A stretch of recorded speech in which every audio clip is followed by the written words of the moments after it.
जैसा कि हमने कहानी के पिछले भाग में सुना कि विकास और रागिनी रमेश के घर जाते हैं और अपनी सारी बातें उसे बताते हैं। रमेश उनसे कहता है कि मेरी नज़र में एक पंडित है और वो तंत्र मंत्र में थोड़ा जानकारी भी रखते हैं, हम उन्हीं के पास चलेंगे। अब आगे। विकास और रागिनी पूरी रात रमेश के घर पर ही गुजारते हैं। अगली सुबह रमेश विकास और रागिनी को साथ लेकर पंडित जी से मिलने चला जाता है। सौभाग्य से पंडित जी घर पर ही मिल जाते हैं। रमेश पंडित जी से बातें करता है। रमेश कहता है, प्रणाम पंडित जी। फिर पंडित जी कहते हैं, प्रणाम। अरे रमेश बाबू, आप बताइए ना, कैसे आना हुआ? रमेश कहता है, पंडित जी, एक बहुत बड़ी आफत आई है, उसी सिलसिले में आपसे बात करनी है। पंडित जी कहते हैं, आफत? कैसी आफत? रमेश फिर कहता है, पंडित जी, ये मेरा दोस्त विकास है। इसने कुछ दिन पहले ही एक घर खरीदा है, लेकिन इसे लगता है कि उस घर में किसी प्रेत का साया है, इसलिए ये लोग बहुत ही परेशान हैं। हम बस आपकी मदद चाहते हैं। पंडित जी कहते हैं, पर बेटा, अब मैं बहुत ही बूढ़ा हो चुका हूँ, इसलिए ना तो अब मैं कहीं जाता हूँ और ना ही अब ये तंत्र मंत्र के काम करता हूँ।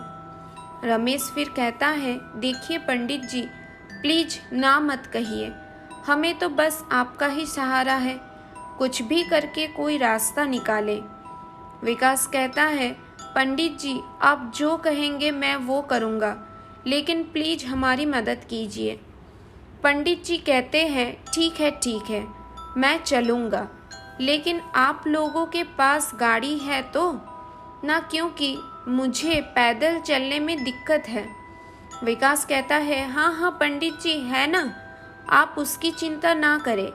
आपके इस काम में जो भी खर्चे लगेंगे वो सब भी मैं दूंगा आपको। बस एक बार आप मेरी इस समस्या को दूर कर दीजिए। पंडित जी कहते हैं, ठीक है बेटा, ये मैं कुछ ताबीज दे रहा हूँ, तुम लोग अपने अपने गले में पहन लो। इससे उस घर में जो भी प्रेत या साया है वो तुम्हारा कुछ बिगाड़ नहीं पाएगा। रमेश फिर कहता है, ठीक है पंडित जी, लाइए मुझे दे दीजिए। सभी ताबीज को पहन लेते हैं और पंडित जी के साथ विकास के घर के लिए निकल पड़ते हैं। घर पहुंचने के बाद पंडित जी अनुष्ठान की तैयारी में लग जाते हैं और उधर रमेश, विकास और रागिनी तीनों की सांसें और धड़कन डर की वजह से तेज हो जाती है। पंडित जी अपनी तंत्र मंत्र के प्रभाव से उस घर में रह रही प्रेत आत्मा से संपर्क करते हैं और कहते हैं कि तुम कौन हो और यहाँ क्या कर रही हो? प्रेत आत्मा कहती है, मैं नहीं बताऊंगी। पंडित जी फिर कहते हैं, तुझे बताना ही होगा, वरना मैं तेरा हश्र बहुत बुरा कर दूंगा।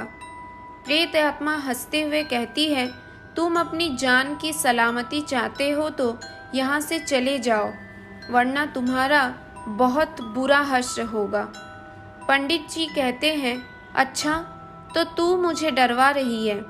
अभी बताता हूँ कि कौन यहाँ से जाता है और कौन रहता है यहाँ। पंडित जी अपने मंत्रों का उच्चारण और तीव्र करते हुए कहते हैं, बस करो, चुप हो जाओ, ये आवाज़ बंद करो। प्रेतात्मा कहती है।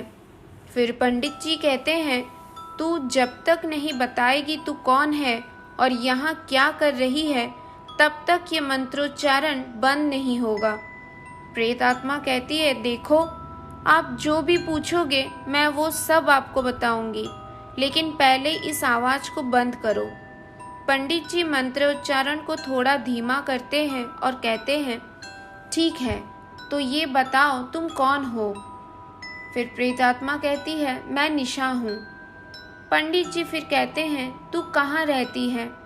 प्रेतात्मा कहती है, मैं इस घर के सबसे बड़े वाले शीशे में रहती हूँ। पंडित जी फिर कहते हैं, क्यों, तू वहाँ क्यों रहती है? प्रेत आत्मा कहती है, क्योंकि वो शीशा मुझे पसंद है, इसलिए मैं उसमें रहती हूँ। पंडित जी फिर कहते हैं, तेरे साथ और कौन कौन है? प्रेत आत्मा फिर कहती है, मेरे साथ और कोई भी नहीं है। पंडित जी फिर पूछते हैं, तू इस शीशे को छोड़कर कहीं और चली जा। प्रेत आत्मा फिर कहती है, नहीं, ये कभी नहीं हो सकता, मैं इस शीशे को छोड़कर कहीं और नहीं जाऊंगी। पंडित जी फिर कहते हैं, क्यों, तू क्यों नहीं जाएगी? प्रेत आत्मा फिर बताती है, मैं नहीं बताऊंगी। पंडित जी मंत्रोच्चारण और तेज करते हुए बोलते हैं, तुझे बताना ही पड़ेगा, क्यों नहीं बताएगी तू? प्रेत आत्मा कहती है, बताती हूँ, लेकिन ये मंत्र बंद करो। पंडित जी फिर कहती है, ठीक है, चल जल्दी कर। आज की कहानी बस यही तक थी। कहानी में आगे क्या हुआ जानने के लिए थोड़ा इंतज़ार करिए। कहानी का अगला भाग अगली वीडियो में है।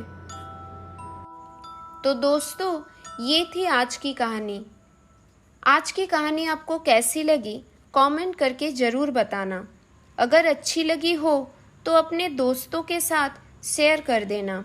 ऐसे ही कुछ और कहानी सुनने के लिए हमारे चैनल को लाइक और सब्सक्राइब करना मत भूलना।